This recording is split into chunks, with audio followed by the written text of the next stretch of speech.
there is 100% certainty that you're going to lose 80% of your money in most currencies over the next decade.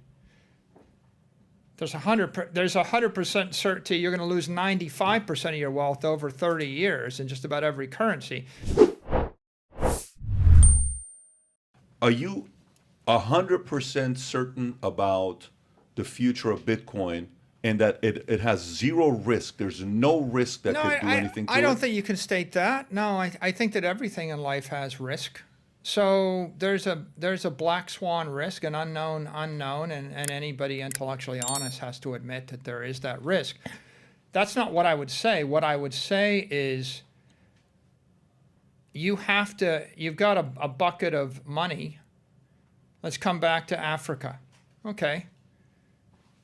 You've got $100,000 in Africa. You've got to invest it in something. You've got to put it into a building, into land, into an African currency, into something else. What are you going to do? There is 100% certainty that you're going to lose 80% of your money in most currencies over the next decade. There's 100% certainty you're going to lose 95% of your wealth over 30 years in just about every currency.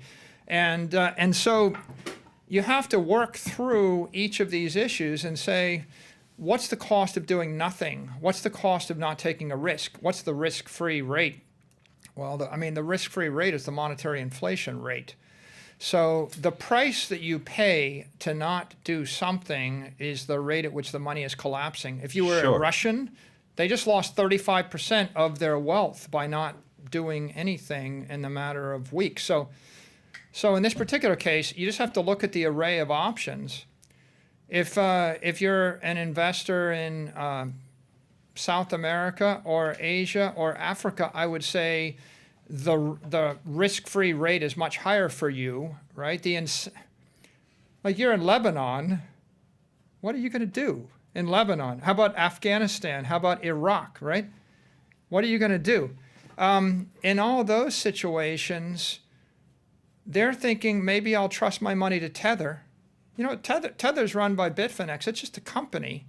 So why is it that people in many countries are more willing to trust a company out of Hong Kong that's running a stable coin on the crypto network than they're willing to trust their local bank? Well, because, in fact, Tether is probably a better bet than betting your money on most currencies in the world.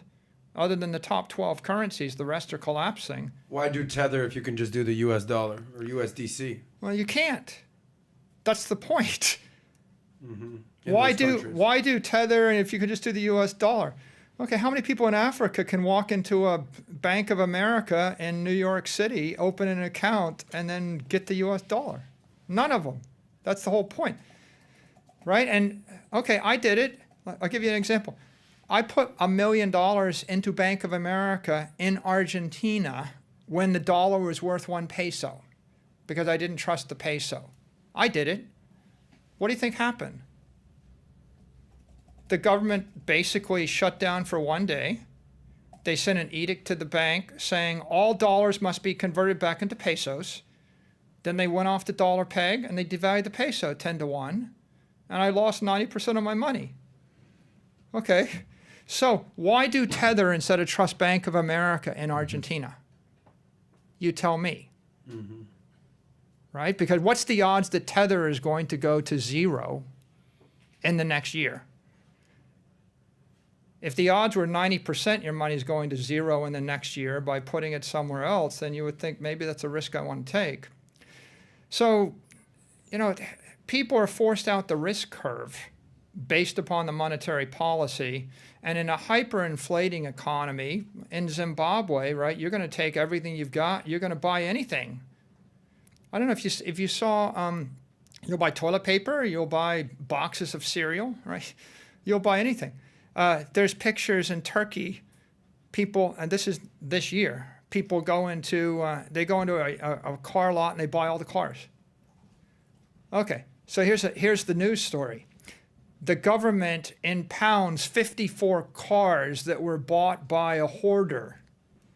Someone had the temerity to actually convert their currency into automobiles because they thought the automobiles would hold their value better than the currency. And then the government seizes their automobiles. Okay, if you look at every single war, right, the war always has the story of the speculators, right? The speculators, the smugglers, and the hoarders. What's your crime? Your crime was not holding your money in the currency, which was losing 90% of its value, but rather deciding to buy too many automobiles. No, your crime was hedging. Yeah, right? Something like that. Picking an alternative asset as a storehouse of what you perceive to be security until the sovereign comes back and does one of two things that they're good at. Sovereigns know that debt, long term, there's the Jubilee theory, and also inflate your way out. This is or seize and force conversion, which basically feeds right back into inflate your way out. Eventually, all these countries will just inflate their way out, and the currencies collapse, and that's why they're all collapsing, right? That the currencies are weaker today than ever. I think that it's pretty obvious the dollar will also be printed to pay off the debt, and that will just manifest itself in the dollar continuing to lose value against scarce assets.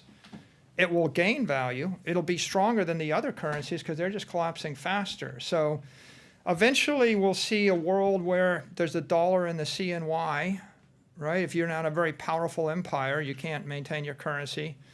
And that'll be the medium of exchange, and everything will be pegged to it or correlated to it. And then you're going to see monetary energy flowing out of weak property and weak assets into strong property. Like I would sell all the land I have in Africa and convert to Bitcoin. But I would sell all the land in Africa and I would move it to Europe, and I'd probably sell my land in Europe, move it to the US, and I'd sell my land in the US and move it to Bitcoin. You're just swapping from a weaker thing to a stronger thing. And the definition of weak is a function of what's the risk it'll be seized, taxed, or impaired, right? Regulated, right? So calculate that, right? Will the government, the jurisdiction that your property's in, be seized, confiscated, taxed away, impaired away? And the last issue is will be inflated away. Right? The reason that Bitcoin is magical is because there's only 21 million. I can create more real estate in New York City. I can create more cars. I can create more luxury watches. I can create more gold. I can create more shares of stock. I can create more bonds. I can create any commodity. They're commodities by definition. Given enough money and time, I can create infinite of any of them. Bitcoin is a scarcity.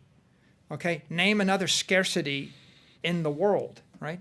And technically, it's not clear there is another scarcity, right? A scarcity is something of which it is absolutely capped. If the price goes up by a factor of 1,000 or 1,000,000, it is absolutely capped. That is not the case with gold, soybeans, silver, stock, bonds, real estate, single-family homes, ships, planes, trains, nothing else. Everything else could be manufactured. And of course, if the price goes up, the incentive to manufacture more will go up, which is why, buying a house isn't necessarily going to be a great store of value in an inflating economy because you're going to have incentives for someone else to dilute the value of your house. If you do buy a house, better off to buy a house on land than a condo on the 57th floor of a building. And if you do buy it on land, better off to buy it on waterfront property. And if you buy waterfront property, better off to buy it on the beach.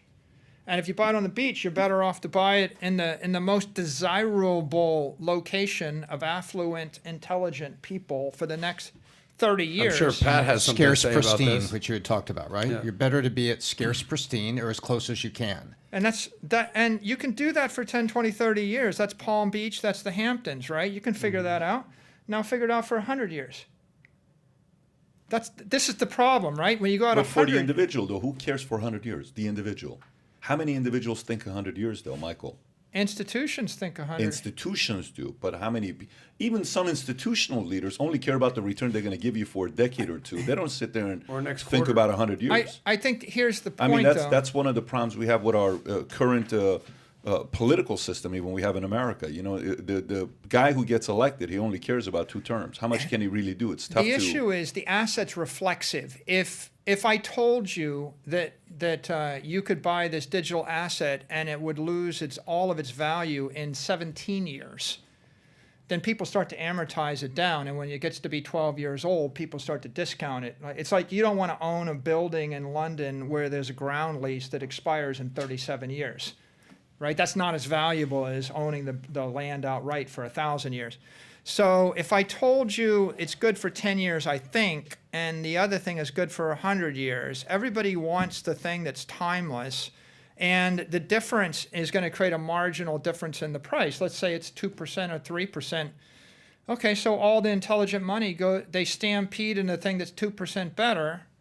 And when they stampede in the thing that's 2% better, liquidity is 10x more, and then the money collapses out of the other thing, and it goes to zero. That's why Bitcoin Cash collapses, Bitcoin Satoshi Vision collapses.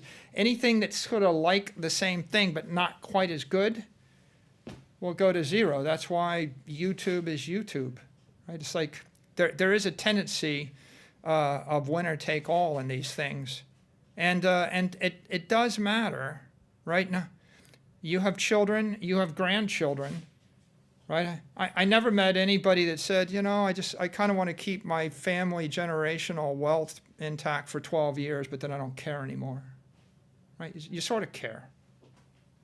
And there's one more element to this. It's not just the ability to know that the asset will hold value 100 years out. It's the portability. If you're living in Nazi Germany in 1932, having portable property versus non-portable property makes a difference. Might make a life or death. There are people that are dead because they couldn't move their property, right? It does make a difference to be able to move it. So you can't blink your eyes and teleport $1 billion of real estate in Los Angeles somewhere else in the world. You can't even move it somewhere else in the country. Being able to move the money from a city to another city, from a state to a state, from a country to a country, and from a counterparty to a different counterparty, all of these things are extraordinarily valuable. The difference between life and death in many cases, and that's what Bitcoin gives you that you don't get with anything else.